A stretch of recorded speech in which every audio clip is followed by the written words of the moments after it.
On a cold afternoon in February 1980, Roland Barthes stepped off a Paris curb into the path of a laundry van. The collision would end his life a month later, but 13 years earlier, he had already declared a different kind of death, one that would transform how we understand every word ever written. The essay was barely 10 pages long.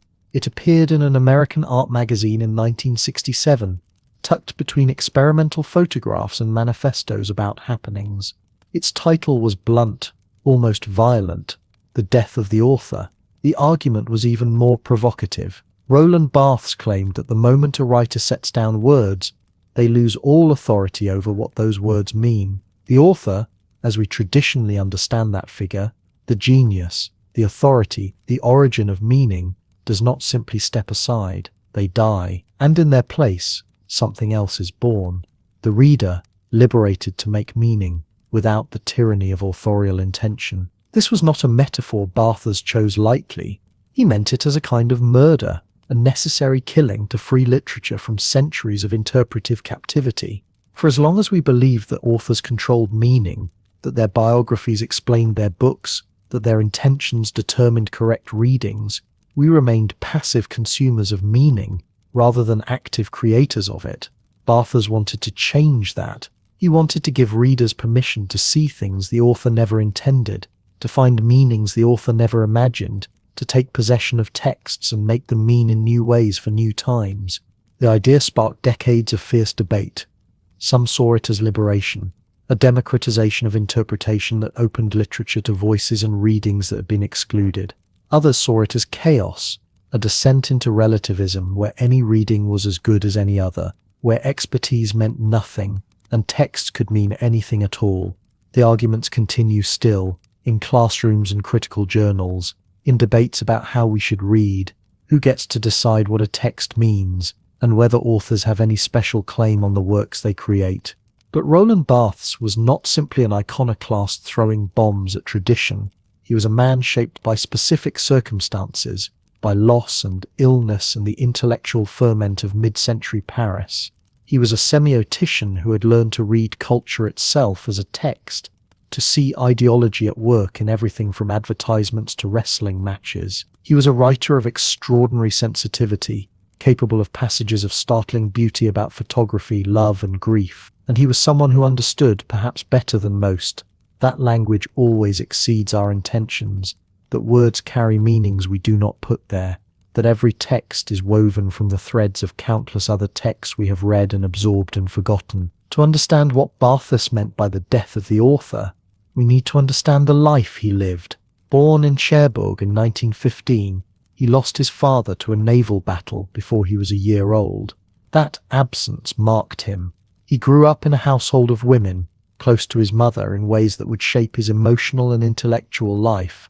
Then came tuberculosis, the disease that defined his 20s and 30s, that kept him in sanatoria while his peers pursued conventional academic careers, that left him on the margins of the French university system, even as he became one of its most influential thinkers. Those years of isolation and reading, of watching from outside the centers of power, taught him to see things differently. He learned to notice systems, patterns, codes, the hidden structures that shape how meaning gets made.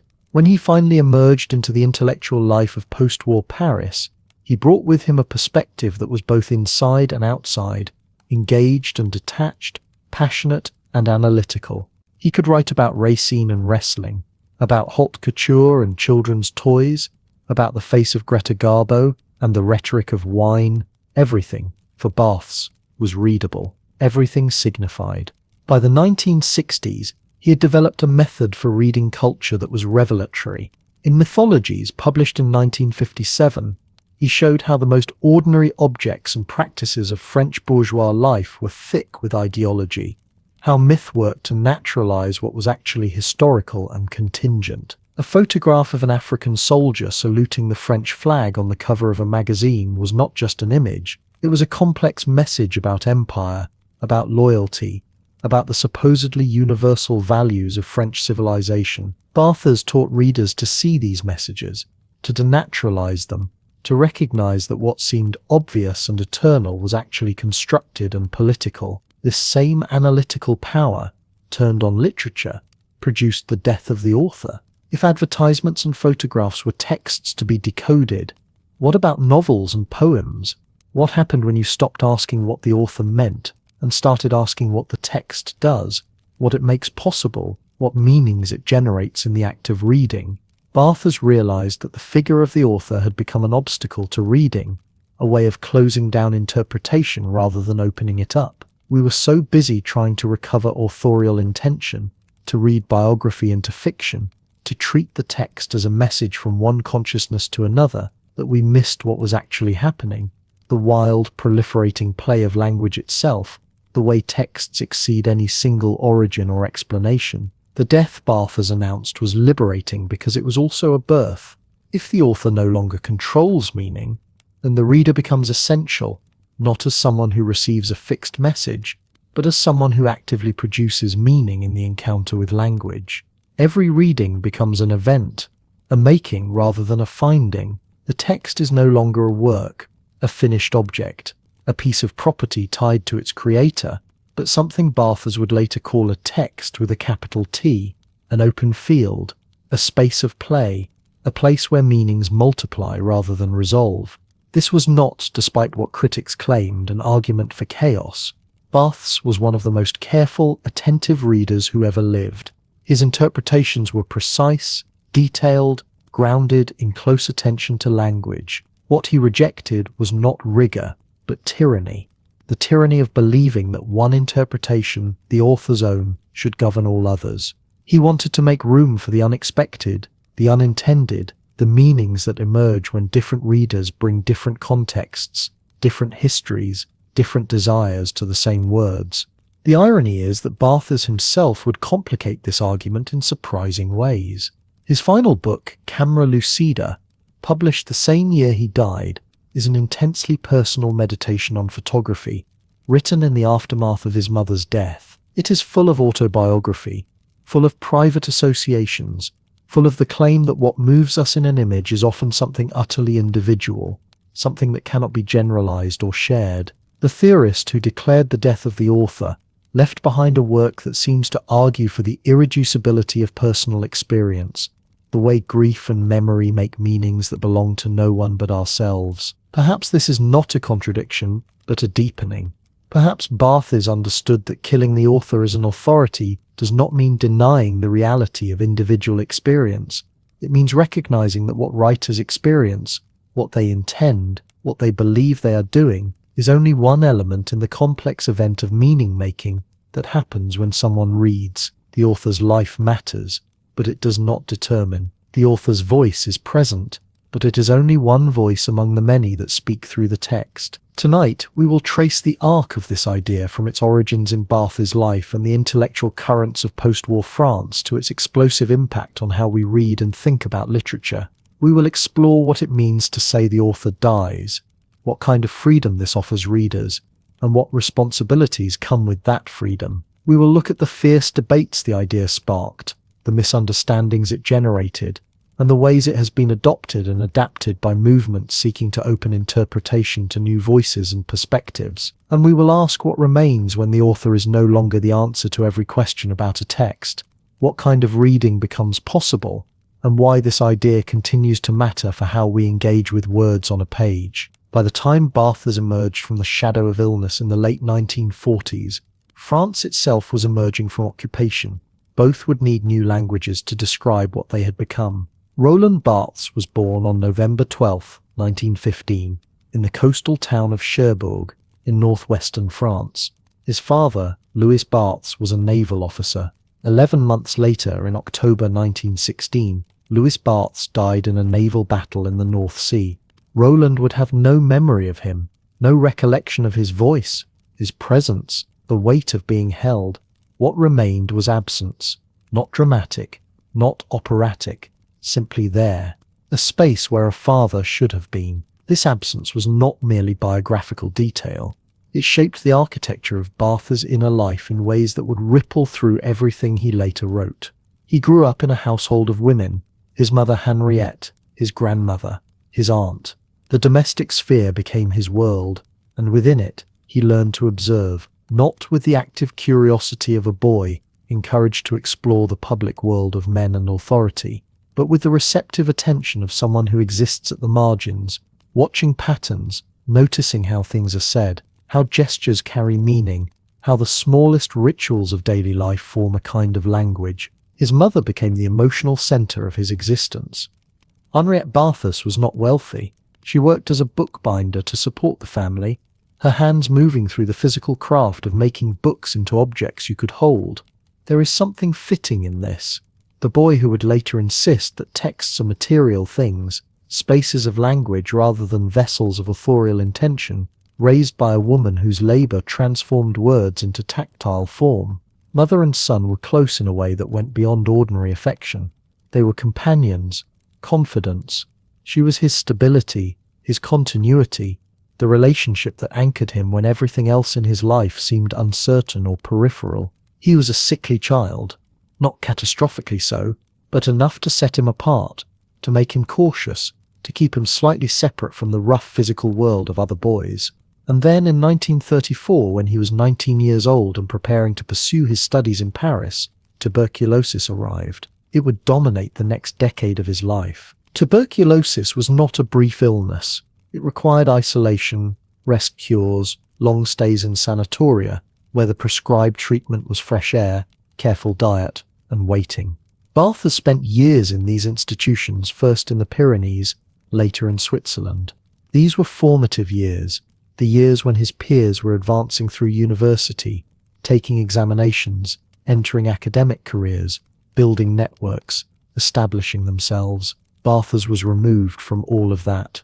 He read, he observed. He existed in a kind of suspended time where normal progression was impossible. There is no romanticizing this. Tuberculosis sanatoria were places of profound boredom and anxiety. You were surrounded by others who were also ill, some recovering, some not. You waited. You followed routines designed by doctors who believed that stillness could heal what activity made worse. You were encouraged to rest your mind as well as your body, to avoid strain, to accept passivity. For someone with intellectual ambitions, this enforced leisure must have been maddening, but it also created space. Space to think without the pressure of exams and advancement. Space to develop ideas that did not fit into conventional academic frameworks. Space to read widely and idiosyncratically, following curiosity rather than curriculum. During these years, Barthes read extensively in literature, linguistics, and philosophy. He encountered Marxist theory and became interested in how ideology shapes consciousness. He read the Swiss linguist Ferdinand de Saussure, whose structural analysis of language would profoundly influence his later work. Saussure argued that language is not a simple naming system, a collection of labels we attach to pre-existing things. Instead, language is a structure, a system of differences where meaning emerges from relationships between signs rather than from any natural connection between words and world. This idea that meaning is relational, not essential, would become foundational to everything Barthes wrote. He also discovered the theatre of Bertolt Brecht, whose concept of the alienation effect argued that art should not create comfortable identification, but should expose its own mechanisms, making audiences aware that what they are watching is constructed, not natural. This too would shape Barthes's critical practice. The impulse to denaturalize, to show how what seems inevitable, is actually the product of specific historical and cultural forces. But these intellectual discoveries happened in isolation, outside the normal channels of academic formation. Barthes was not attending seminars or writing papers under the guidance of established professors. He was reading in sanatorium libraries, thinking on his own, developing a sensibility that was marginal to the academic mainstream. When he finally emerged from the worst of his illness in the mid-1940s, he was in his late 20s and had no conventional credentials. He had never completed the aggregation, the competitive examination that was the traditional gateway to an academic career in France. His illness had placed him outside that system, and he would never fully enter it. Even later, when he became famous, he remained somewhat peripheral to university hierarchies, holding positions that were often created specifically for him, rather than fitting into established departmental structures. This marginality was not entirely a disadvantage. It freed him from certain orthodoxies. He did not have to conform to disciplinary expectations in the way that someone climbing a traditional academic ladder might. He could ask different questions, use different methods, write in different styles. The cost was insecurity, financial precariousness, lack of institutional protection, the need to constantly justify his work to gatekeepers who were suspicious of his unconventional approaches. But the benefit was intellectual freedom. There was also something in the experience of illness itself that shaped his thinking. Tuberculosis made him acutely aware of the body, of its vulnerability, of the way physical experience resists abstraction. It taught him patience, the ability to sit with complexity without demanding immediate resolution, and it gave him a particular relationship to time. When you spend years waiting, when normal progression is suspended, you develop a different sense of duration. Things that seem urgent to others fade in importance. Patterns that are invisible in the rush of normal life become visible when you have time to watch them unfold. Perhaps most importantly, his long illness cultivated in him a quality of attention that was both analytical and empathetic. He learned to observe systems, the routines of sanatorium life, the hierarchies among patients and staff, the way illness was talked about and managed. He became attuned to signs, to the gap between what is said and what is meant, to the ideologies embedded in apparently neutral practices. This is the sensibility that would later allow him to read French culture with such penetrating insight, to notice the myths hiding in advertisements and fashion magazines, to see how power works through language and representation. By the time he was well enough to begin working regularly, to teaching and writing, Barthes had developed an intellectual style that was observant, marginal, attuned to systems and structures, but also deeply aware of the particular, the bodily, the affective. He was someone who had spent formative years outside the rush of normal life, watching from the edges, reading without the pressure to produce. The boy without a father had become a man who understood absence not as lack, but as a kind of presence, a space that shapes what surrounds it. By the time Barthes emerged from the shadow of illness in the late 1940s, France itself was emerging from occupation. Both would need new languages to describe what they had become. The France that greeted Roland Barthes in the late 1940s was a country engaged in furious self-examination. The occupation had ended, but the questions it raised had not. Who had collaborated? Who had resisted? What did it mean to be French after such betrayal and such shame, and more urgently for a generation of young intellectuals? What responsibility did writers bear for the world their words helped create? In the cafés of Saint-Germain-des-Prés, these questions generated smoke and noise and manifestos. Les Deux Magos and Café de Flore became the meeting places for a new philosophical aristocracy, one that wore black turtlenecks instead of dinner jackets, and argued about freedom with the intensity others reserved for revolution. At the centre sat Jean-Paul Sartre and Simone de Beauvoir, holding court, publishing their journal L'Estam Moderne, insisting that existence precedes essence and that human beings are condemned to be free. Albert Camus, too, with his clear-eyed meditation on absurdity and revolt, his conviction that we must imagine Sisyphus happy even as the rock rolls down again. Existentialism was not merely a philosophy but an atmosphere, a way of moving through the rubble of occupied Paris and declaring that meaning must be made, not found. It was deeply personal, rooted in individual consciousness and choice. It asked, what will you do with your freedom? How will you act when there are no gods and no guarantees? The answers it offered were austere and demanding. You are responsible. You cannot hide behind systems or excuses. Your choices define you. Barthes watched this spectacle from a peculiar angle. He was not part of the inner circle. He had no university chair, no established credentials, no seat at the famous tables. Tuberculosis had kept him from the École Normale Supérieure and the usual paths of academic power.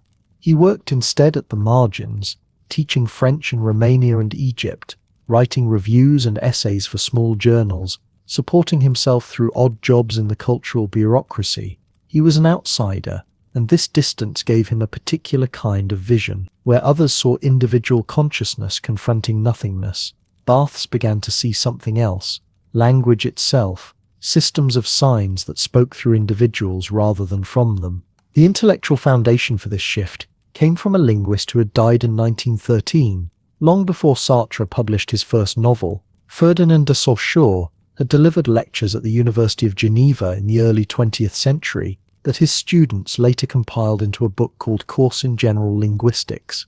Saussure argued that language is not a collection of names we attach to pre-existing things, but a system of differences.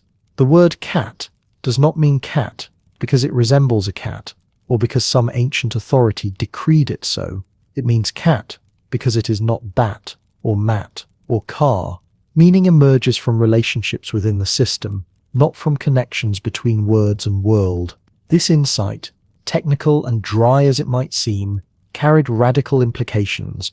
If language is a system that operates according to its own rules, then perhaps individual speakers are less like authors of meaning and more like participants in a structure larger than themselves.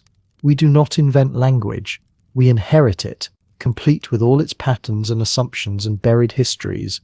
When we speak, the system speaks through us. Saussure divided the sign into two parts: the signifier, the sound or written mark, and the signified, the concept it evokes. Crucially, the relationship between them is arbitrary. There is no natural reason why the sound tree should evoke the concept of a tall woody plant. English speakers could have chosen any sound. The proof is that French speakers chose arbre and German speakers chose balm. What matters is not the individual sign, but its place within a system of differences. Barthes encountered these ideas in the late 1940s and early 1950s, as structuralism began to migrate from linguistics into anthropology, psychology, and literary studies. Claude Lévi-Strauss was applying structural analysis to myth and kinship systems, revealing hidden patterns beneath cultural diversity. Jacques Lacan was rereading Freud through Saussure, arguing that the unconscious is structured like a language. The intellectual current was shifting from consciousness to structure, from individual freedom to systematic constraint. In 1953, Barthes published his first book, a slender volume called Writing Degree Zero. It was ostensibly about French literature, but its real subject was ideology and the ways it hides inside prose that pretends to be neutral. Barthes examined the classical style of French writing, that clear, rational, seemingly transparent language inherited from the 17th century and still dominant in the mid-20th. This style presented itself as natural, as the inevitable way to write if one wished to be understood. Barthes argued that this naturalness was itself ideological. Classical style embodied particular assumptions about reason, order, and social hierarchy. It carried the values of the bourgeoisie so thoroughly that those values became invisible, mistaken for universal truth rather than historical accident. But there was another possibility, Barthes suggested. Writing Degree Zero would be a kind of writing that acknowledged its own artifice, that refused to pretend transparency, that held itself at a distance from ideological certainty. He found hints of this in Albert Camus, in The Flat Effect of the Stranger, in prose that declined to comfort or explain. He found it in certain avant-garde experiments that foregrounded form rather than content. This was not a solution exactly. Barthes was too careful for easy answers, but it was a gesture toward awareness, a recognition that style is never innocent. The book marked Barthes as a particular kind of critic, politically engaged but methodologically rigorous, interested in literature not as expression of individual genius, but as a social practice embedded in history. He was asking different questions than the existentialists, not what does this text reveal about human freedom, but rather what ideological work does this style perform? How does language naturalize power? These were not popular questions in 1950s France. The left was dominated by the Communist Party and its adherents, who demanded that literature serve the revolution in obvious, programmatic ways. The right defended traditional humanism and the canonical authors of French culture. Barthes fit comfortably in neither camp. He was suspicious of propaganda, but also suspicious of the claim that great literature transcends politics. He saw ideology everywhere, including in the forms and styles that others mistook for neutral vehicles of expression. His position outside the university establishment made this possible. He had no tenure to protect, no departmental colleagues to placate. He could afford to be strange, to follow arguments where they led rather than where they were supposed to go. He wrote for journals and magazines, addressed educated readers rather than academic specialists, developed a prose style that was itself a kind of performance, elegant, aphoristic, alert to nuance and paradox.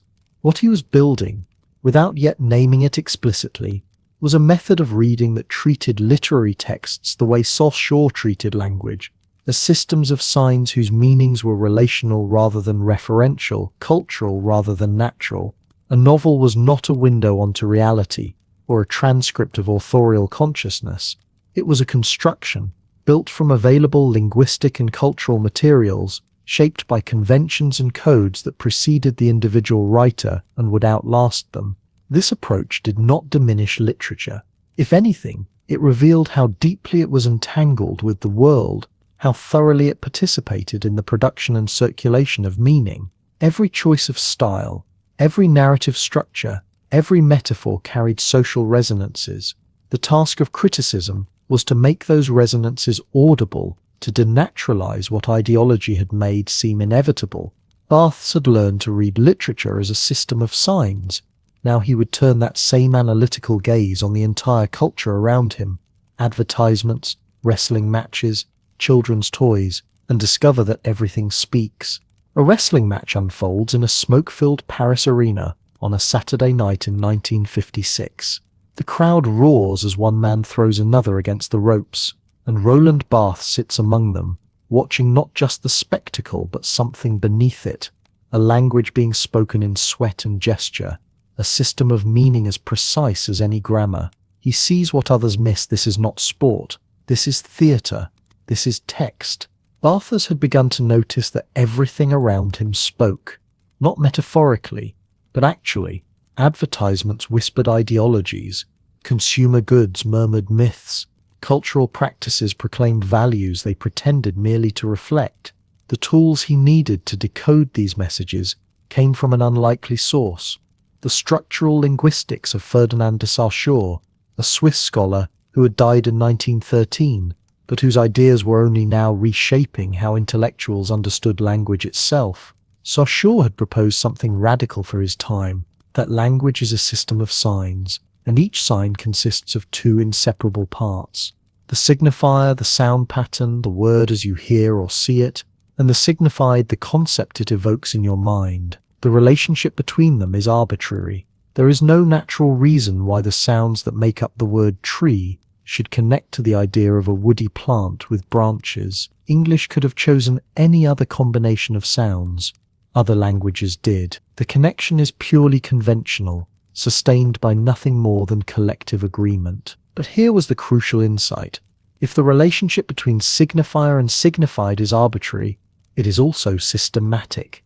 Language is not a collection of labels slapped onto pre-existing things. It is a structure, and the meaning of any sign emerges not from what it points to in the world, but from how it differs from other signs within the system. Cat means what it means, partly because it is not bat or cut or dog. Meaning is relational, produced by differences and oppositions within a closed system of elements. Barthes took this insight and aimed it at culture. If language works this way, what about all the other sign systems that surround us? Fashion, food, furniture, film, each operates according to its own codes and conventions. Each can be read, and reading them reveals something fascinating and troubling. They naturalize what is actually historical, making cultural constructs appear eternal and inevitable. They transform history into nature. Barthes called this process myth. In 1957, he published a collection of short essays titled Mythologies. The book analyzed French bourgeois culture with the same careful attention a literary critic might bring to Racine or Baudelaire. But Barthes was not reading novels. He was reading soap advertisements, children's toys, election photographs, recipes for steak and chips. He was demonstrating that every cultural object, every social practice, every image in a magazine carried meaning, and that this meaning was never innocent. Take the example of soap powders and detergents. Barthes noticed that advertisements for these products fell into two distinct categories. each associated with a different kind of cleaning. Powders were presented as selective, discriminating, chlorinated. They attacked dirt directly, like targeted warfare. Detergents, on the other hand, were shown as total, enveloping liquid. They did not fight dirt, but rather liberated it, expelled it, made it vanish through a process that seemed almost magical. One is aggressive combat, the other is gentle persuasion. These are not simply different marketing strategies. They are different myths about purity, different stories about how contamination works and how it can be overcome. Or consider the wrestling match. To most observers, professional wrestling in 1950s France was low entertainment, hardly worth intellectual attention. Barthes saw it differently.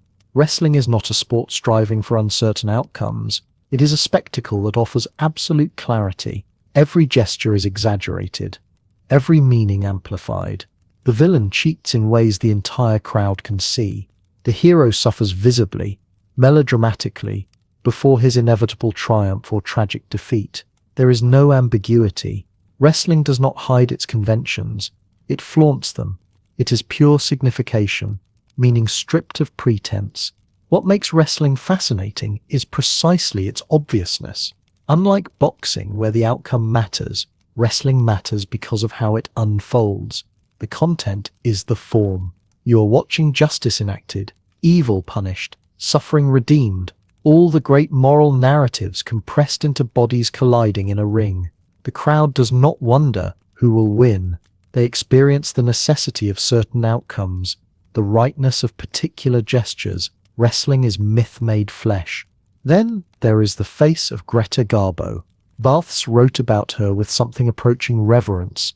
In the films of the 1920s and 30s, Garbo's face functioned as an absolute, an idea in the Platonic sense.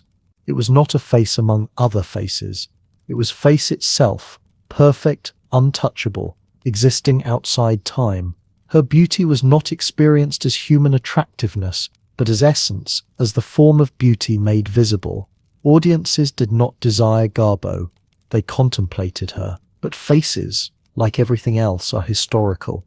By the 1950s, a different kind of beauty had emerged in cinema. Audrey Hepburn's face was not idea but event, particular, individual, caught in specific expressions and moments. The shift from Garbo to Hepburn is the shift from essence to existence, from the eternal to the temporal. Myth had changed its form. What connected all these analyses was a method. Barthes was practicing semiotics, the systematic study of signs and sign systems, but he was doing something more specific. He was performing ideological critique. He was showing how myth functions to make power invisible, to transform culture into nature, to present what is actually contingent and changeable as necessary and eternal. Consider how this works. A photograph appears in a magazine, a young black soldier in French uniform, saluting the tricolour flag. The image seems simple, documentary, but Barthes reads it semiotically and discovers layers. At the first level, the photograph signifies what it depicts: a soldier saluting. But at the second level, the level of myth, it signifies something else entirely: the naturalness of French imperialism, the loyalty of colonial subjects, the unity of the empire. The myth uses the image to say, see, France is a great empire, and all her sons, regardless of race, serve her with equal devotion. The power of myth lies in its ability to make this second message seem like it is not a message at all, but simply reality. The photograph does not argue for imperialism. That would be rhetoric, which can be contested. Instead, it shows imperialism as a fact, as nature. It converts a political position into common sense. Barthes called this process naturalization, and he saw it everywhere. Fashion magazines naturalized gender roles. Food writing naturalized class distinctions. Holiday rituals naturalized nationalist sentiment. And all of it functioned by making the historical seem eternal, the constructed seem given. His method of denaturalization was to read slowly and suspiciously, to ask of every cultural object, what is this saying? What does it want me to believe? Whose interests does it serve? What alternative possibilities does it foreclose by presenting itself as inevitable? This was not paranoia. It was attentiveness. It was refusing to let signs pass by unmarked, unread. as if they carried no meaning beyond their surface. The political stakes were clear. If myth makes history disappear into nature, then critique makes nature reappear as history. If myth says this is simply how things are, critique responds, no, this is how things have been made to be, and they could be made otherwise. The apparently natural is revealed as ideological. The given is shown to be chosen. Mythology sold modestly at first, but gradually found its audience. Here was criticism that took seriously the texture of daily life, that did not distinguish between high culture and low, that read comic strips with the same care traditionally reserved for canonical literature. And it demonstrated something profound, that meaning is everywhere, that everything signifies, that we are always already reading whether we realize it or not. Barthes was teaching his readers to become conscious readers of their own culture, to see the sign where they had seen only the thing, to notice the code where they had assumed only reality, to recognize that every object, every practice, every image is a text, and that texts can be decoded, questioned, resisted. If advertisements and wrestling matches could be read as texts laden with meaning, what about literature itself? What happens when we turn this critical apparatus on novels and poems, and on the figures who write them? For most of human history, nobody cared very much who wrote things down. The scribe who copied a religious text was a technician, not a creator.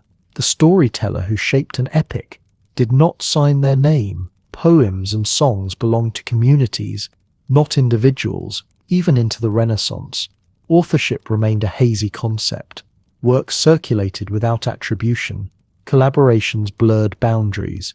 The idea that a text belonged to a particular person, that it expressed their unique vision and should bear their name as a seal of ownership, this was not obvious or natural. It had to be invented. The invention happened gradually, beginning in the 18th century and accelerating through the 19th. It coincided with the rise of print capitalism, the expansion of literacy, and the development of copyright law. When books became commodities that could be bought and sold, someone needed to own them legally. Publishers wanted to secure rights. Writers wanted to earn money. The law stepped in and declared, a work is the property of the person who created it. Suddenly authorship was not just an artistic question, but an economic and legal one. The writer became the author, capitalized, a figure with rights and claims. But the transformation went deeper than economics. Something shifted in how people understood the relationship between writers and their works. Before the Romantic movement, literature was largely seen as craft. A poet learned conventions, mastered forms, imitated classical models. The measure of excellence was how well you followed established rules, how skillfully you deployed recognized techniques. Originality was not particularly prized. You wrote within traditions, not against them. Romanticism changed everything. Beginning in the late 1700s and flowering throughout the 1800s, a new vision of artistic creation took hold. The poet was no longer a skilled craftsman, but a genius, a visionary whose imagination penetrated beyond ordinary reality. William Wordsworth wrote about poetry as the spontaneous overflow of powerful feelings. Samuel Taylor Coleridge described imagination as a godlike power that dissolved and recreated the world. The artist did not imitate nature, but channeled something more fundamental, truth, beauty, the divine itself. This was the author as prophet and priest, the solitary figure communing with forces beyond rational comprehension. Think of the stereotypical image: the poet alone on a windswept heath, the novelist in a candlelit garret, consumed by visions that demanded expression. Creation became a sacred act. The work was an extension of the creator's soul, their unique sensibility made visible in words. To read literature was to encounter a person, to touch their interior life. Genius in this framework meant radical originality. The true artist broke rules, defied conventions, brought something entirely new into being. This was not learned or taught, but innate, a gift that set certain individuals apart. Ordinary people followed patterns. Geniuses transcended them. The Romantic poets cultivated images of themselves as exceptional beings, suffering, misunderstood, burning with intensity that others could not match. Lord Byron fashioned himself as a tormented rebel. Percy Shelley declared poets the unacknowledged legislators of the world. The artist was not just different but better, elevated above the common run of humanity. By the late 19th century, this ideology had thoroughly saturated literary culture. The author was not simply the person who happened to write a book, but the explanation for everything within it. If you wanted to understand a novel, you studied the novelist's life. Their experiences became the key that unlocked meaning. Gustave Flaubert could claim that Madame Bovary was himself, and critics took this seriously as interpretive guidance. Charles Baudelaire's poetry was read as autobiography, his provocations understood through his dissolute lifestyle. The work testified to the author explained the work. This gave rise to biographical criticism, which dominated literary studies well into the 20th century. Scholars compiled exhaustive chronologies of writers' lives, traced influences and sources, documented relationships and travels. The assumption was straightforward. To interpret a text correctly, you needed to know what the author intended. Their biography provided evidence for reconstructing those intentions. Did this character represent a real person the author knew? Was this scene drawn from their childhood? Did this symbol reflect their philosophical beliefs? Intentionalism became the bedrock of responsible interpretation. The meaning of a text was what the author meant by it. Everything else, readers' associations, cultural contexts, the text's later reception, was secondary or irrelevant. The author stood before the work as its origin and its judge. They had put meaning into the words, embedded it there, and the critic's job was to extract it faithfully. Misreading meant failing to grasp what the author had intended. The goal was submission to authorial will. This approach had a certain appeal. It promised definiteness in a realm that could otherwise seem chaotic. If interpretation was just whatever any reader felt, how could we have meaningful discussions about literature? How could we distinguish insight from fantasy? The author provided an anchor, a fixed point of reference. We might argue about what they meant, but we agreed that discovering their intention was the proper aim. But intentionalism also imposed severe limits. It made the author the boundary of possible meaning. Whatever fell outside their conscious designs was dismissed as accident or overreading. If an author denied intending a particular interpretation, that interpretation was wrong by definition. The text could mean no more than the author knew or planned. Literature became the author's possession entirely, their private property, and readers were reduced to archaeologists carefully excavating buried intentions. The 19th century also saw authors actively cultivating their authority. Prefaces explained what works meant. Interviews revealed creative processes. Revisions corrected earlier editions to bring them closer to authorial vision. Writers asserted control not just over initial composition, but over all subsequent encounters with their texts. They claimed the right to determine correct readings, to override misunderstandings, to veto interpretations they disliked. Some authors embraced this power with evident pleasure. Victor Hugo wrote prefaces that told readers exactly how to understand his novels. Henry James revised his earlier works extensively for the New York edition, reshaping them according to his mature sensibility, and providing lengthy prefaces that guided interpretation. These were not neutral acts of clarification, but assertions of ownership. The author was saying, "This text means what I say it means, and I will defend that meaning against all comers." The academic study of literature as it professionalized in universities during the late 19th and early 20th centuries largely accepted this framework. Scholars might debate which biographical facts were relevant or how precisely to reconstruct intentions, but few questioned the underlying premise that the author held the master key to meaning. Literary history became a catalogue of great authors and their works. Criticism meant explication, unpacking what the author had packed in. Even as modernist writers began experimenting with fragmentation, multiple perspectives and deliberate ambiguity, the author remained firmly enthroned. Eliot might write The Wasteland as a collage of allusions and fragments, but critics immediately sought his explanatory notes and biographical context to make sense of it. James Joyce might construct Ulysses as an elaborate system of correspondences and formal experiments, but readers still approached it as the product of Joyce's genius, his intentions inscribed in every page. The author had become more than a person who writes. The author was a theological figure, the creator deity whose will suffused the textual universe. Just as God gave meaning to creation through divine intention, the author gave meaning to the text through creative intention. To interpret was to discern the author's mind, to align your reading with their design. The work existed to express the author. The author existed to guarantee the work's meaning. This was not some marginal academic theory.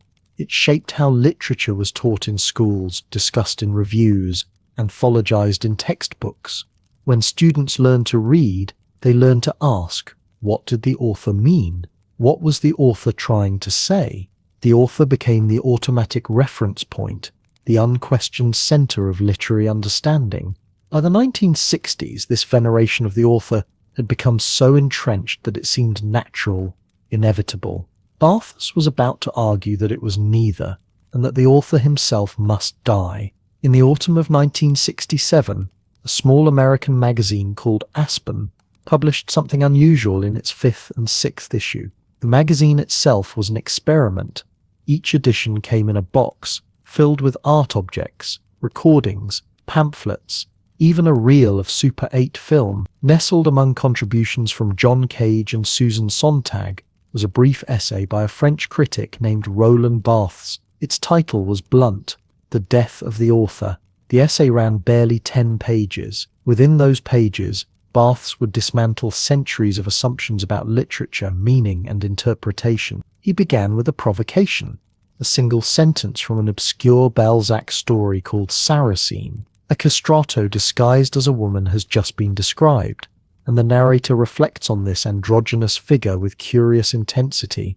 Barthes quoted the line in French, then asked a simple question: who is speaking here? Is it the character in the story? Is it Balzac the man, expressing his personal psychology? Is it Balzac the author, articulating universal wisdom about femininity? Is it romantic ideology speaking through Balzac? Or is it simply language itself drawing on codes and conventions that precede any individual speaker? The question had no answer. That was the point. Traditional criticism would have rushed to settle the matter by consulting Balzac's biography, his letters, his intentions. Barthes suggested that this entire approach was founded on a mistake, the belief that writing has an origin, a source, a single voice behind it, that explains and limits its meaning. He was about to argue that writing does the opposite. Writing destroys every voice. Writing erases origin. The modern scriptor, Barthes wrote, is born simultaneously with the text. There is no existence before or beyond the act of writing. The person who writes does not express a pre-existing self or convey a message that existed fully formed in consciousness. Instead, something happens in the gesture of writing that unmakes the author even as it creates the text. The hand moves across the page, and what emerges is not the transcription of an interior, but the performance of language itself. Writing does not represent. Writing enacts. The author does not precede the text. The author dissolves into it. This was more than wordplay. Barthes was drawing on a distinction that linguists had been developing for decades. Ferdinand de Saussure had shown that language is a system of differences, not a collection of labels for pre-existing things. Words mean what they mean because of their relationships to other words, not because they correspond to objects in the world. Emile Benveniste had gone further, arguing that certain verbs do not describe actions but perform them. When you say, "I promise," you are not reporting on a promise, you are making one. Language, in these cases, is performative. It brings something into being through the act of utterance. Barthes extended this insight to all writing. Every text is performative. The author does not stand behind the work, pulling strings. The author is an effect of the writing, not its cause.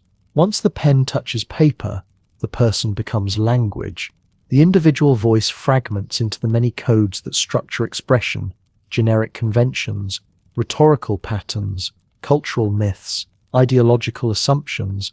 What speaks in a text is not a person, but a vast impersonal system of signification. Language speaks.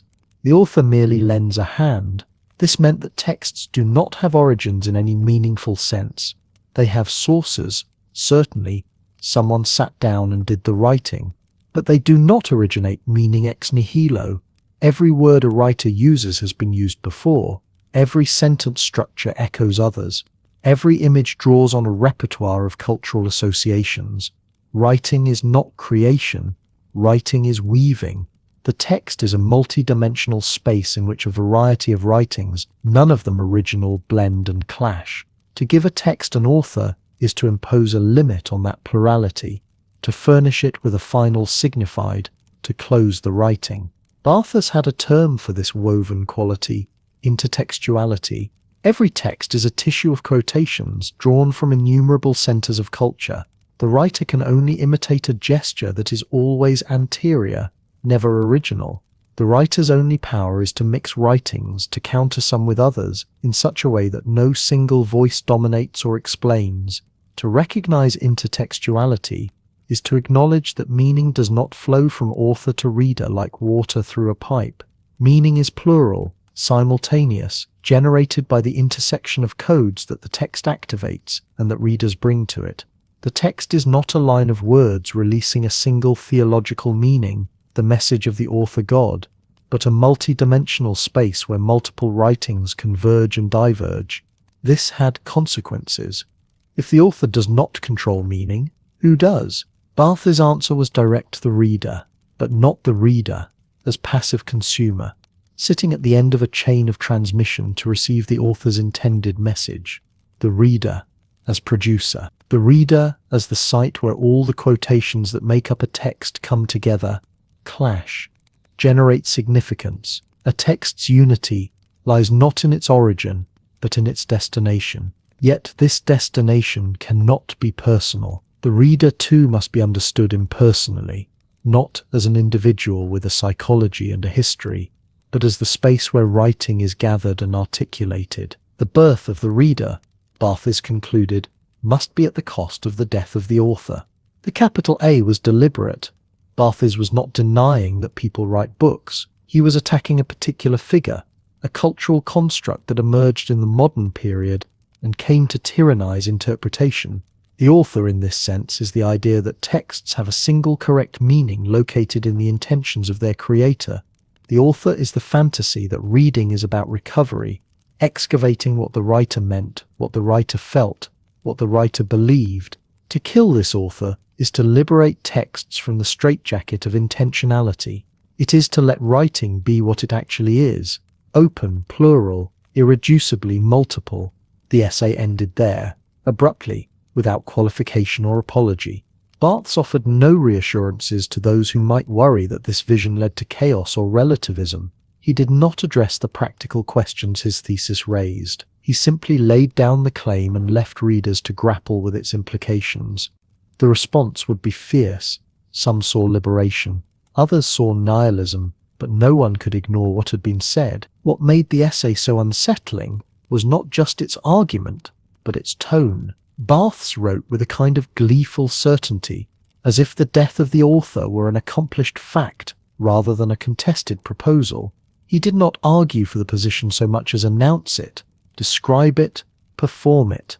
The essay itself enacted what it described.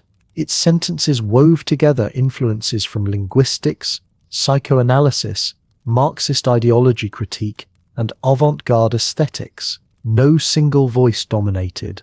Barthes the individual receded into Barthes the scriptor, channeling cultural codes and critical vocabularies.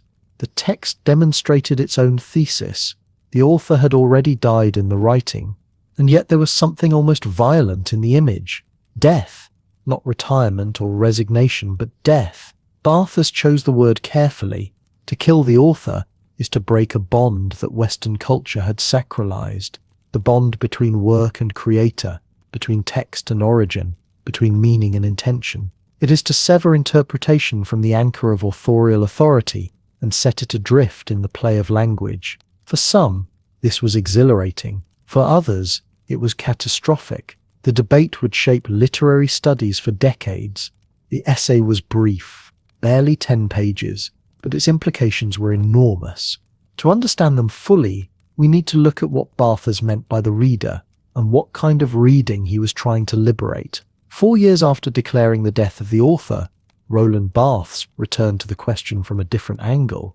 The 1971 essay, From Work to Text, would expand and refine what the earlier provocation had sketched. If authors no longer controlled meaning, what exactly were readers encountering when they opened a book? The answer required distinguishing between two concepts that seemed identical but were, in Barthes's formulation, fundamentally opposed: the work and the text. The work was everything traditional criticism had treated as literature, a physical object you could hold, a novel with a spine and pages, bearing an author's name on the cover, something that could be owned, sold, placed on a shelf. The work belonged to its author the way property belongs to its owner. It had boundaries, a beginning and an end. You could count its words, analyze its structure, trace its sources. Critics approached works with reverence, seeking to uncover what the author had hidden within them, as if meaning were a secret the work contained and protected. The text, by contrast, was not an object at all. It was an experience, a process, a field of methodological activity. The text existed only in the encounter between language and reader. You could not own it because it had no fixed form. It could not be reduced to a material artifact because it was always and only happening, unfolding in the moment of reading. The same physical book might contain a work for one reader and a text for another, depending on how they approached it. The distinction was not about different kinds of literature, but about different modes of engagement. This difference had practical implications for how you read. Faced with a work, you consumed it. You received what the author had given, absorbed the story, extracted the meaning the creator had intended. Your role was essentially passive, even when you were paying close attention. The work spoke, and you listened. It had something to tell you, and your job was to understand it correctly. Criticism of the work asked questions like, what did the author mean? What was the historical context? What literary tradition does this belong to? These were questions that treated the text as a puzzle to be solved, with the author holding the answer key. But the text demanded a different kind of reading altogether. Barthes called this the distinction between readerly and writerly texts, and the terms reveal his radical reconfiguration of the reader's role. A readerly text was one that encouraged passive consumption. It told you what to think, guided you smoothly from beginning to end, answered its own questions. Most popular fiction worked this way, and there was nothing wrong with it. It provided pleasure, entertainment, the satisfaction of narrative completion, but it left the reader in the position of consumer, purchasing an experience the author had manufactured. A writerly text, on the other hand, made the reader into a producer. It left gaps you had to fill, presented contradictions you had to navigate, offered multiple paths through the material without insisting on one correct route. It did not hand you meaning, but gave you the tools and materials to construct meaning yourself. Reading a writerly text was active, creative, even exhausting. You worked to make sense of it, and in that work you were no longer consuming someone else's creation. You were creating something new. Barthes used the French words plaisir and jouissance to describe two kinds of textual pleasure, and the English translations never quite capture what he meant. Plaisir was the pleasure of the readerly text, comfortable, satisfying, the pleasure of recognition and completion. It confirmed what you already knew, gave you what you expected. Jouissance was something wilder, bliss, ecstasy, a pleasure that unsettled as much as it satisfied. It was the pleasure of losing yourself in language, of encountering something genuinely strange and being changed by it. The text offered jouissance because it refused to resolve into simple meaning. It kept you suspended in the play of possibilities. This plurality was essential to Barthes' conception of the text, where the work aimed for unity, one story, one meaning, one interpretation. The text was irreducibly multiple. It was woven from countless cultural codes, literary conventions, linguistic structures, all intersecting in ways no single reading could exhaust. You might emphasize the psychological dimensions, while another reader traced the political implications, while a third attended to the musical qualities of the language. None of these readings could claim to be the definitive interpretation because the text itself resisted definition. It exceeded any attempt to pin it down. This meant that reading became a kind of writing, When you engaged with a text rather than merely consuming a work, you were not discovering what was there but producing what it meant for you in your moment with your history and questions and sensibility. Two people reading the same words on the same page were actually experiencing different texts because meaning emerged from the intersection of language and consciousness, not from the arrangement of ink on paper. The text was always new because each reading made it anew. Traditional critics found this unsettling because it seemed to dissolve all standards. If the reader produced meaning rather than receiving it, how could anyone be wrong? How could you distinguish between insightful interpretation and wild projection? Barthes anticipated this objection but refused to retreat from his claim. The freedom he offered was not licensed to make a text mean anything at all. The text constrained interpretation even as it invited play, not through authorial intention, but through its own material structures, its language, its connections to other texts and cultural codes. Think of it this way. A musical score is notation on paper, but it becomes music only in performance. Different pianists playing the same Chopin nocturne will produce different performances, emphasizing different dynamics, choosing different tempos, revealing different emotional possibilities. None of them is playing the wrong notes, yet each performance is distinct. The score both enables and constrains their creativity. So too with the text.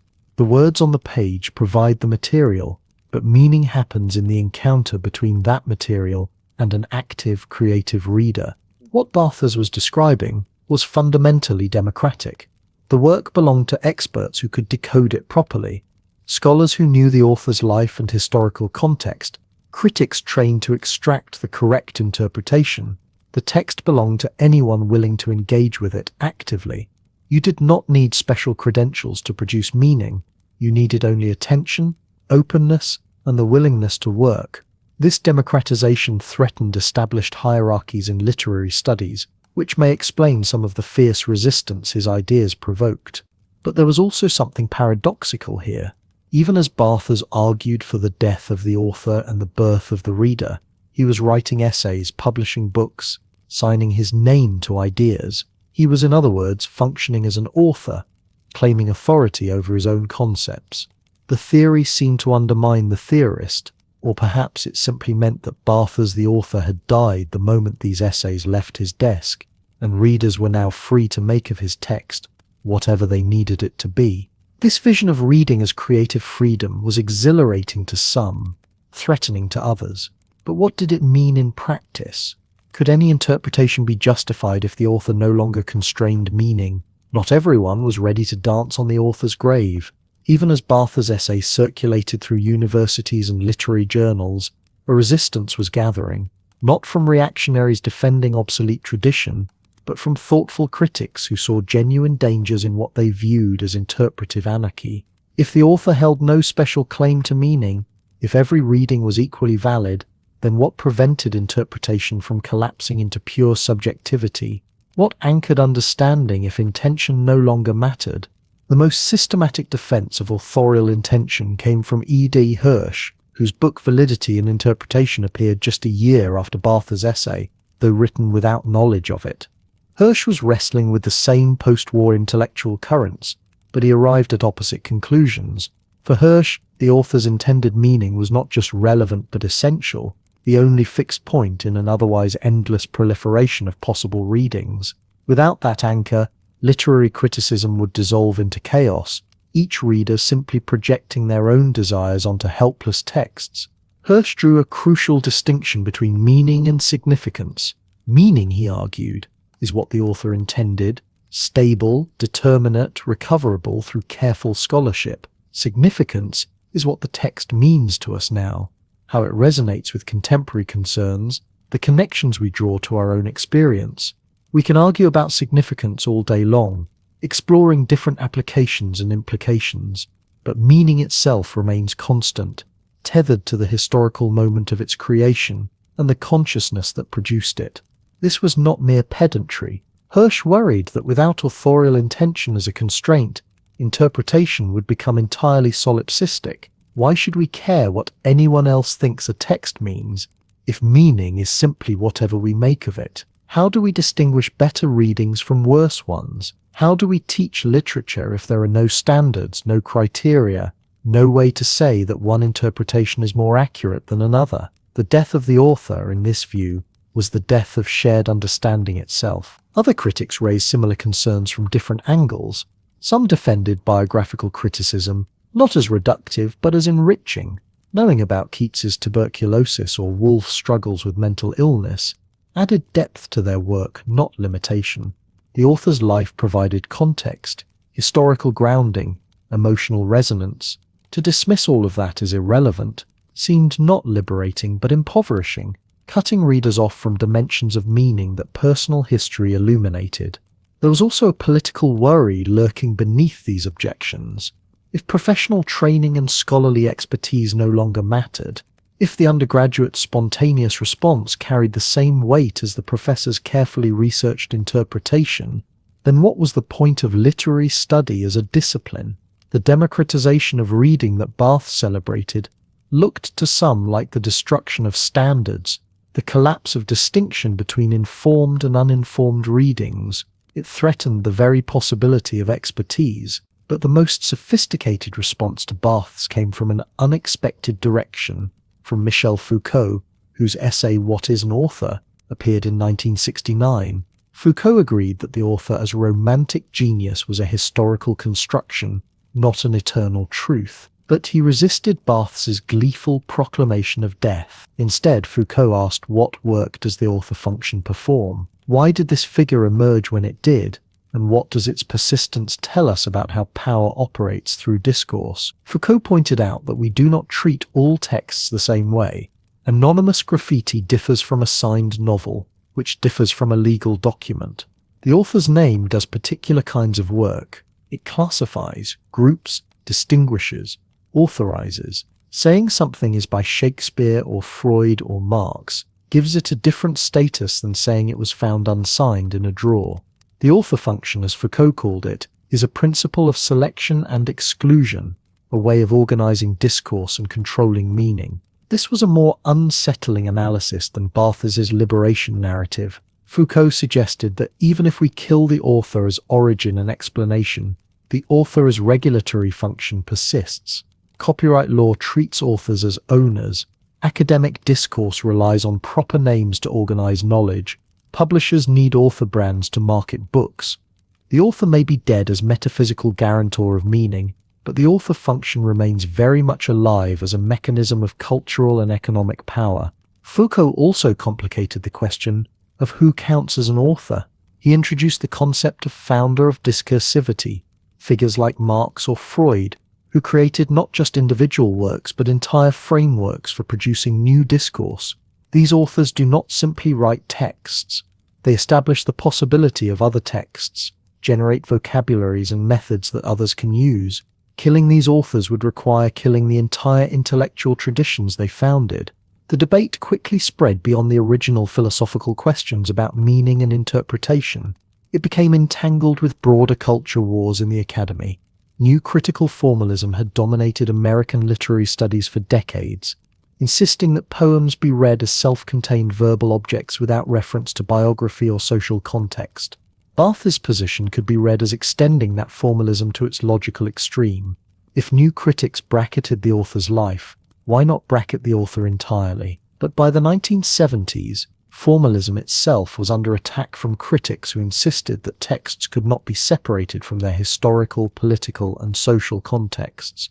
Feminist scholars were recovering forgotten women writers and showing how gender shaped literary production. Marxist critics were analyzing literature as ideology. Post-colonial theorists were questioning whose voices had been centered and whose marginalized. For these critics, the author's identity, their race, gender, class position, mattered enormously. Death of the author rhetoric threatened to erase precisely the biographical and historical considerations that gave their work political urgency. Here was a genuine paradox. Barthes's thesis seemed to open interpretation to anyone, breaking the tyranny of authorial intention. But it also seemed to make the author's social position irrelevant. An odd move just as critics were beginning to examine how power and privilege shaped who got to write and be heard.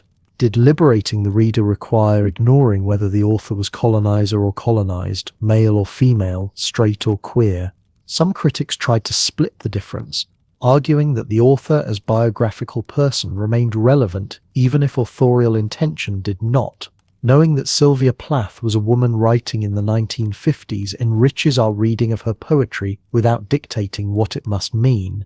The historical author provides context, the text itself remains open to interpretation, but others found this compromise unsatisfying, unable to escape the fundamental question: either the author matters or they do not. What made the debate so fierce was that it reflected deeper anxieties about authority and tradition in a moment of profound cultural upheaval. The 1960s and 70s saw challenges to every form of institutional power: universities, governments, churches, families. Barthes' argument arrived at exactly the moment when questioning authority felt both exhilarating and terrifying. If the author has no special claim to meaning, what other authorities might be similarly exposed as arbitrary? What other supposed natural hierarchies might dissolve under scrutiny? Defenders of tradition saw a slippery slope. If we give up authorial intention, what comes next? Historical fact? Scientific truth? Moral standards? The fear was not just about literary interpretation, but about the possibility of shared reality itself. Without some anchor in authorial meaning, would every text just become a Rorschach blot onto which readers projected whatever they wanted to see? But advocates of the new approaches heard something different in that fear, a defense of gatekeeping dressed up as concern for truth. Who decided what counted as a valid interpretation? Usually professors trained in particular methods at particular institutions, often reflecting particular class backgrounds and cultural assumptions.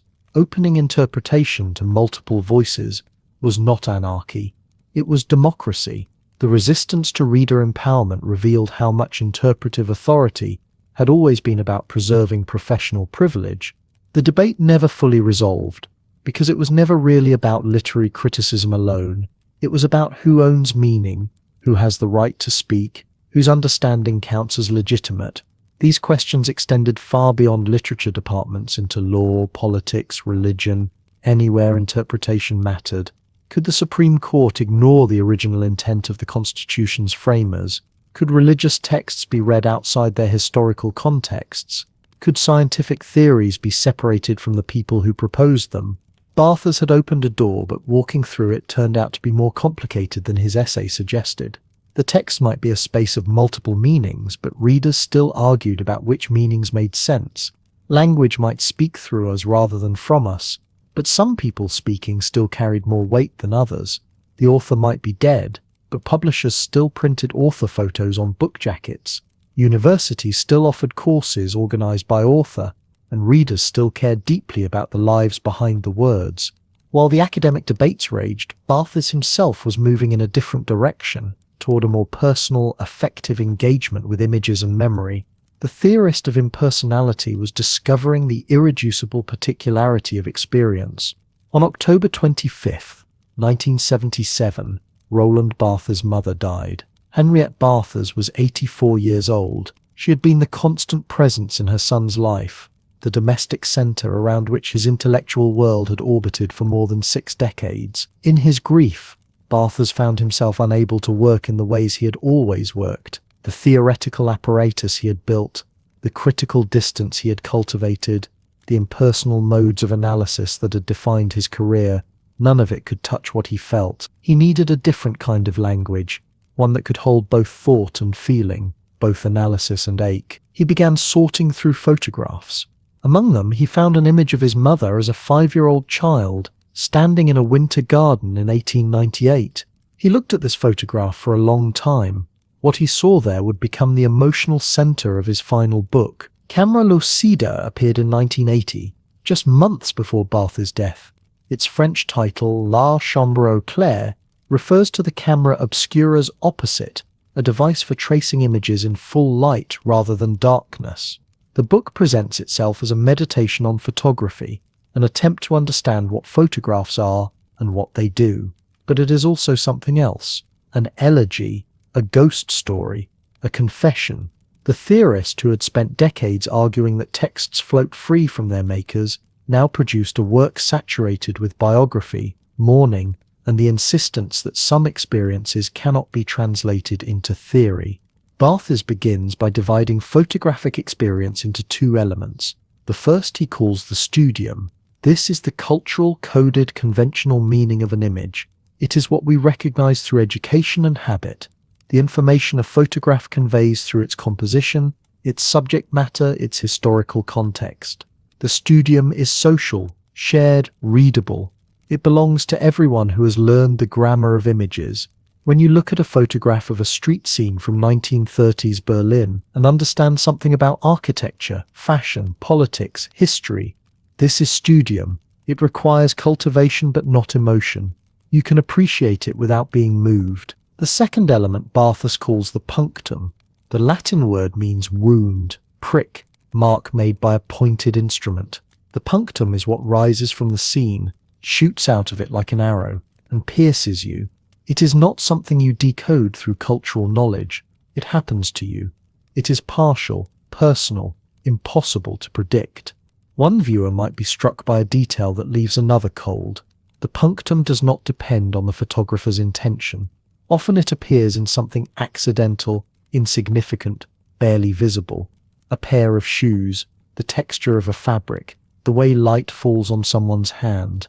These details wound because they overflow meaning, because they carry something excessive that cannot be reduced to information or interpretation. This distinction matters because it challenges the entire project of semiotic analysis that Barthes had spent his career developing. The studium is readable. You can decode it, explain it, trace its cultural grammar, but the punctum resists reading. It is what escapes the system of signs, what cannot be shared or communicated through explanation. You can point to it there, that detail, that thing, but you cannot make someone else feel it. The punctum is radically subjective, tied to your history, your losses, your particular way of being alive in time. Barthes describes looking at photographs throughout the book. A portrait by James van der Zee, where a woman wears a necklace that suddenly catches his attention. A photograph by André Curtès, where the punctum is the dirt road beside the pictured subject. Alexander Gardner's image of a young man waiting to be hanged, where what strikes Barthes is not the imminent execution, but the fact that this person is going to die, that between the photograph and Barthes's viewing lies this death that has already happened. The punctum, Barthes writes, is ultimately about time, the impossible conjunction of present looking and past reality, the vertigo of knowing that what you see was real and is now gone. Then he describes the Winter Garden photograph. After his mother's death, he had searched through images trying to find her, trying to locate in photography something of what she had been. Most of the pictures disappointed him. They showed her at various ages, in various contexts, but they did not capture what he recognized as her essence, her particular way of being. Then he found the image from 1898, his mother at 5 years old standing at the end of a small wooden bridge in a winter garden, one finger in her mouth. He had never known her as a child. She was born decades before him. Yet looking at this image, he recognized her completely. The kindness, the vulnerability, the quality he had loved, there, visible in a 5-year-old child who would not become his mother for decades. He describes this photograph in detail.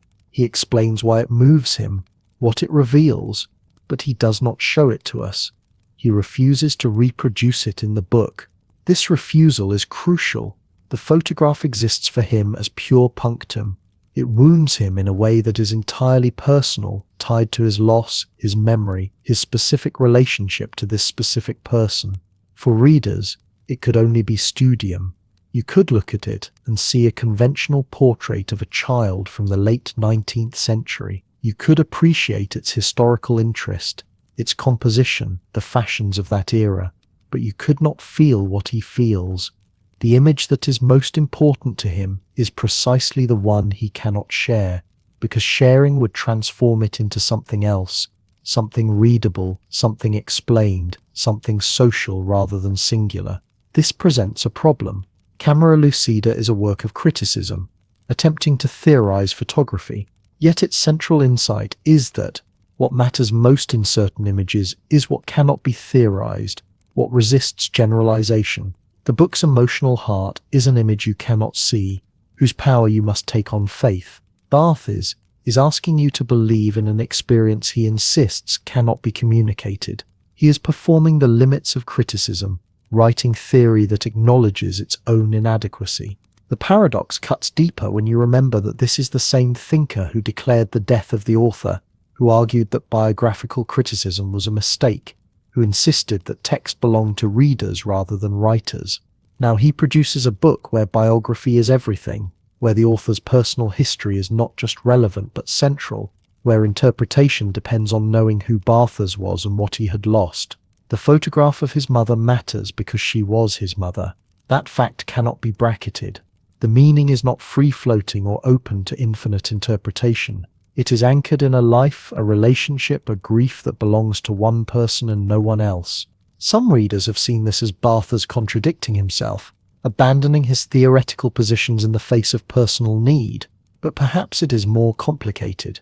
Perhaps Camera Lucida is not a rejection of his earlier work, but a deepening of it, an acknowledgement that different kinds of texts, different kinds of images, different kinds of experiences require different kinds of engagement. The literary text might be open, plural, free from authorial tyranny, but the photograph of someone you loved, someone now dead, resists that kind of freedom.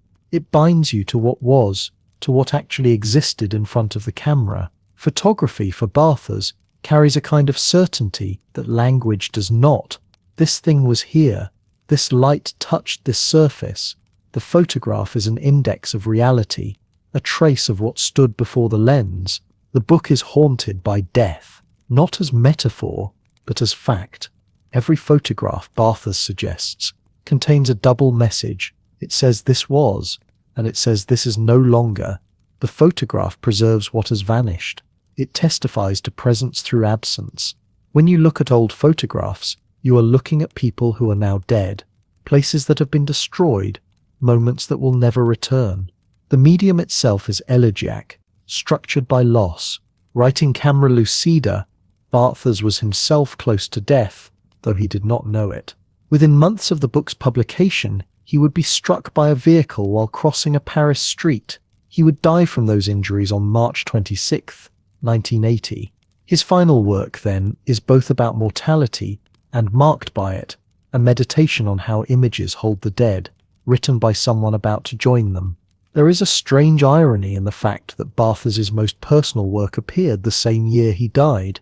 The theorist who killed the author left behind a final text haunted by biography, loss, and the insistence that some meanings cannot be shared, only felt.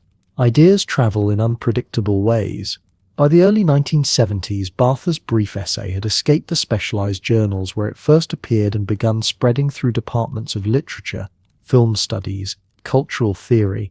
What started as a provocation aimed at a specific tradition of French literary criticism became something else entirely as it moved through translation, adaptation, and application. The essay was copied, excerpted, assigned to graduate students, cited in dissertations. Each time it moved, it changed slightly, gaining emphasis here, losing nuance there, collecting new meanings like a stone rolling downhill. The post-structuralists seized on it immediately. Here was theoretical ammunition for dismantling the humanist subject that had dominated Western thought since the Renaissance. Jacques Derrida's deconstruction found in Barthes a companion argument. If texts have no origin in authorial consciousness, then they participate in the infinite play of deference, meaning forever deferred through chains of signification. Julia Kristeva developed the concept of intertextuality that Barthes had gestured toward, showing how texts exist only in relation to other texts, woven from cultural codes and citational practices.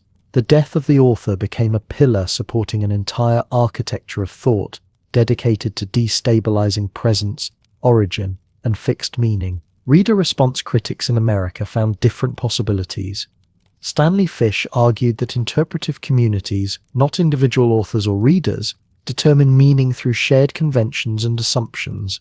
Wolfgang Iser explored the gaps and indeterminacies in texts that readers must actively fill. The death of the author validated their focus on reception rather than production, on what happens when texts meet minds rather than when minds produce texts. Reading became an event, not a retrieval, a creative act rather than a discovery. But the most consequential adoption came from scholars working at the margins of traditional literary study. Feminist critics recognized immediately that killing the patriarchal author opened space for readings that traditional criticism had foreclosed. If the author's intentions no longer constrain interpretation, then the male authors of the canon cannot dictate how women should read their work. Kate Millett and Sandra Gilbert and Susan Gubar had already begun excavating the misogyny embedded in supposedly universal masterworks. Barthes gave them theoretical justification. The text belongs to readers now, and women readers might find meanings that male authors never intended or wanted.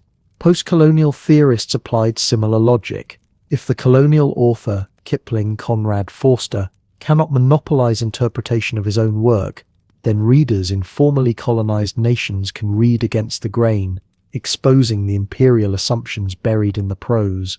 Edward Said's Orientalism critique showed how Western texts constructed the East as exotic other. Gayatri Spivak demonstrated how colonial discourse reveals its own contradictions when read with strategic skepticism.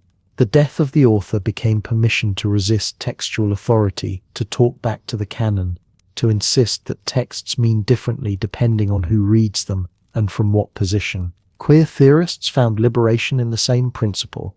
If authors cannot control meaning, then the heteronormative assumptions of traditional readings lose their authority. Eve Kozofsky-Sedgwick's work on homosocial desire in English literature depended on reading beyond and against authorial intention. Close reading became reparative reading, finding in texts the queer possibilities that straight culture had trained readers to ignore. The death of the author meant the birth of readings that challenged compulsory heterosexuality encoded in literary tradition. These applications enriched literary study and expanded its political possibilities, but they also accelerated misunderstandings that would plague Barthes' thesis for decades. The most persistent confusion was simply stated. People believed Barthes was claiming that authors do not exist. Students in undergraduate classrooms began writing papers declaring that Shakespeare's life was irrelevant because the author is dead. The logical absurdity somehow escaped notice. Barthes never denied that human beings write texts. He was making a theoretical point about authority and interpretation, not a metaphysical claim about existence. A related misreading proved equally stubborn: the belief that the death of the author meant anything goes, that all interpretations are equally valid, that texts can mean whatever readers want them to mean. This vulgarization turned Barthes' sophisticated argument about the multiplicity of meaning into a crude relativism that he would have rejected. His entire career demonstrated commitment to rigorous, attentive reading. He never suggested that texts are infinitely plastic, or that interpretation requires no discipline. He was arguing against tyranny, not for anarchy. The concept leaked into popular discourse in increasingly simplified forms. Art critics invoked the death of the author to justify any reading of paintings or films. Internet commentators used it to dismiss artists who objected to interpretations of their work. The phrase became a weapon in culture war arguments about political correctness and artistic freedom.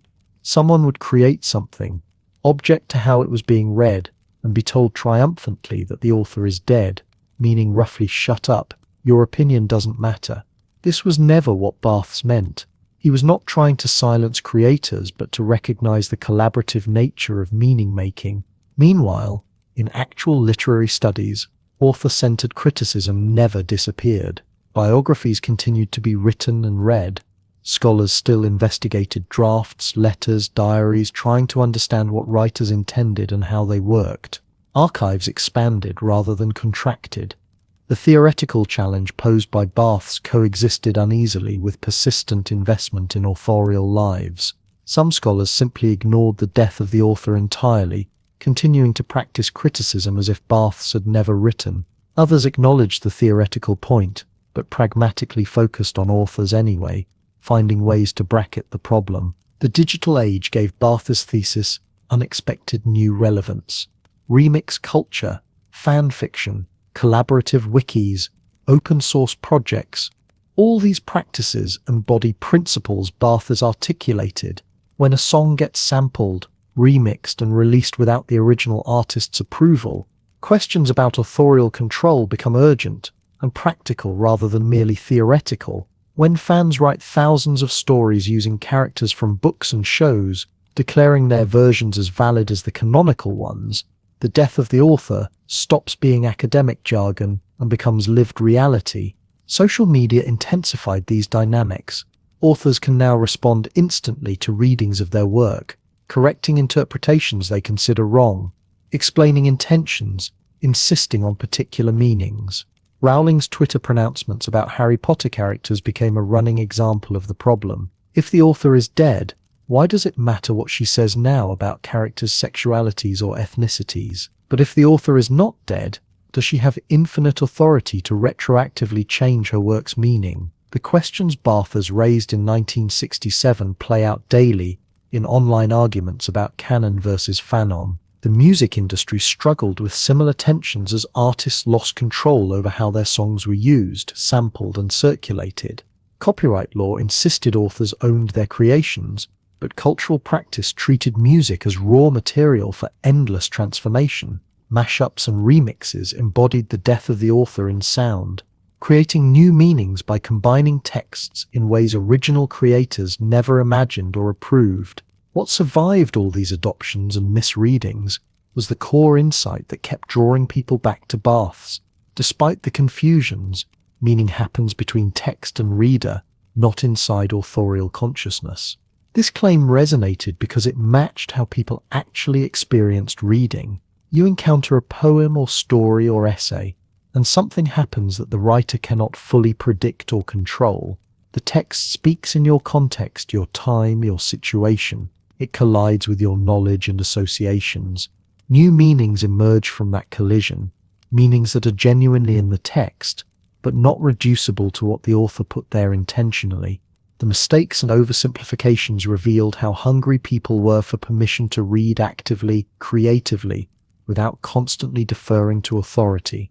The feminist and post-colonial and queer critics who embraced Barthes were not primarily interested in French literary theory. They wanted intellectual justification for doing what they already knew was necessary, reading against dominant interpretations, finding meanings that served their liberation rather than their subjugation. Barthes gave them that justification. If he also got misrepresented in undergraduate papers and internet arguments, perhaps that was the price of an idea powerful enough to matter beyond academic journals. To understand what Barthes was really saying, we need to return to the philosophical stakes beneath the provocative language, to ask what kind of freedom he was offering and what kind of responsibility.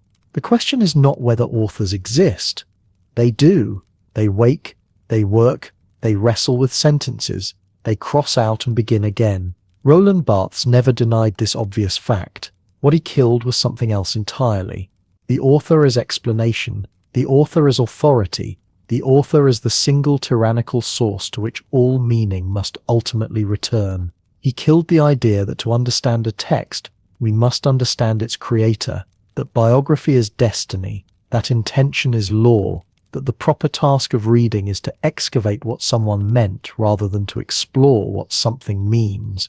This distinction matters because the confusion between them has obscured what Barthes was actually proposing. He was not arguing for chaos. He was not claiming that any reading is as good as any other, that texts mean nothing or everything, that careful interpretation is pointless. He was arguing against a particular kind of tyranny, the reduction of the multiplicity of language to the singularity of a person. Every time someone says, "But what did the author mean?" as if that question ends the conversation rather than begins it, they reassert the old authority. Every time meaning is held hostage to biography, to recovered intentions, to the fiction that writers control what their words do in the world, the author's ghost rises again. The freedom Barthes offered was not freedom from constraint. It was freedom from a particular constraint, the insistence that the author's consciousness is the final court of appeal for meaning. Texts, he understood, are made from language, and language belongs to no one. It arrives already saturated with history, with other voices, with codes and conventions and contradictions that no individual controls. When someone writes, they do not create meaning from nothing. They arrange, they select, they deploy, but what they deploy exceeds them. The sentence carries more than its writer knows. The image suggests what its maker did not intend. This is not a flaw in communication. It is the condition of communication. But this openness does not mean carelessness. Here is where Barthes is most often misunderstood, reduced to a caricature of postmodern relativism. To say that texts do not have a single fixed meaning is not to say they mean whatever anyone wants them to mean. Texts resist interpretation even as they invite it. They push back. They refuse certain readings, not because their authors intended them to, but because of what they are, configurations of language that permit some connections and block others. You cannot make a text mean anything. You can make it mean many things, but not everything. The difference is not trivial. This is where ethics enters. If the author no longer dictates meaning, readers bear responsibility for what they make, and making meaning is not merely a matter of preference or projection. It requires attention to what is actually there, to the specificities of language, to the structures and patterns and contradictions within the text itself. It requires reading not just for what confirms what you already believe, but for what surprises, what complicates, what resists easy assimilation. The death of the author does not liberate readers from discipline. It demands a different kind of discipline, not obedience to an external authority, but fidelity to the encounter itself. Barthes himself modeled this kind of reading. His essays are not exercises in free association or arbitrary interpretation. They are acts of sustained attention, careful and precise, tracing the movement of signs, noting how meanings shift and slide, showing what happens when language is taken seriously on its own terms. When he analyzes a photograph or a fragment of text, he does not impose a reading from outside. He follows what is there, lets it lead him, attends to details that others overlook. His method is both disciplined and open, rigorous and generous. He respects the strangeness of what he reads. This matters beyond literature. The death of the author is a claim about how meaning works everywhere, in art, in culture, in conversation. It suggests that communication is always more than transmission, that what passes between people exceeds what anyone controls. That understanding is not retrieval but creation. When you listen to music, the composer does not determine what moves you. When you look at a painting, the artist's intentions do not exhaust what you see. When you read these words, their effect depends not just on what was meant but on what you bring, your history, your associations, your moment. Meaning happens in that space between what was made and what is received. It belongs to neither side alone. This has political dimensions. To decenter the author is to decenter authority itself, to challenge the idea that meaning flows from a single legitimate source. It opens space for marginalized readers to claim interpretive power, to read against the grain, to find in texts possibilities their creators never imagined.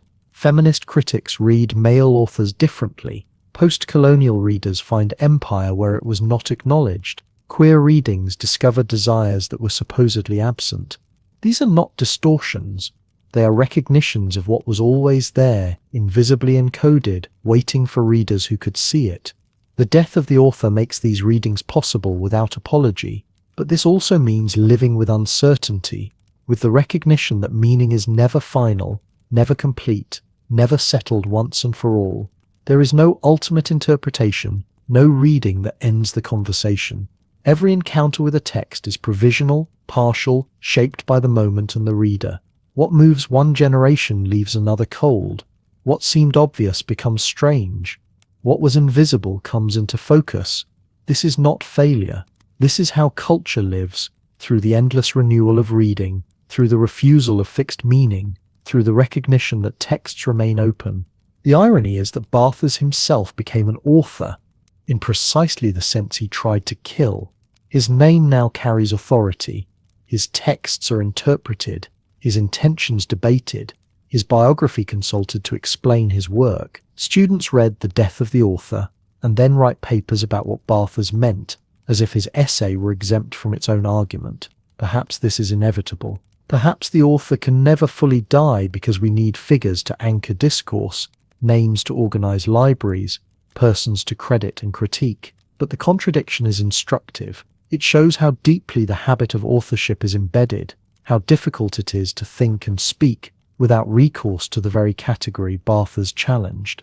What remains, then, is not a doctrine but an invitation to read differently, to approach texts not as puzzles with hidden solutions, but as fields of possibility, to honor both what is written and what is made of it, to accept that understanding is active, creative, never simply a matter of receiving what was sent, to recognize that meaning is not property but process, not possession but participation. The author dies so that reading can live, not as passive consumption but as genuine encounter, where both text and reader are transformed. This does not resolve every question about interpretation. It does not tell us which readings are better, which meanings more legitimate, which interpretations more valuable. Those questions remain, as they must, matters of argument and evidence and persuasion, but it shifts the ground of those arguments. The question is no longer what the author intended. The question is what the text does, what it makes possible, how it speaks now. The question is what kind of readers we want to be, attentive or careless, generous or narrow, open to surprise or defensive against it. In the end, Barthes was arguing for a kind of reading that honors both the strangeness of texts and the creativity of readers, a way of being with language that is alert, open, and alive.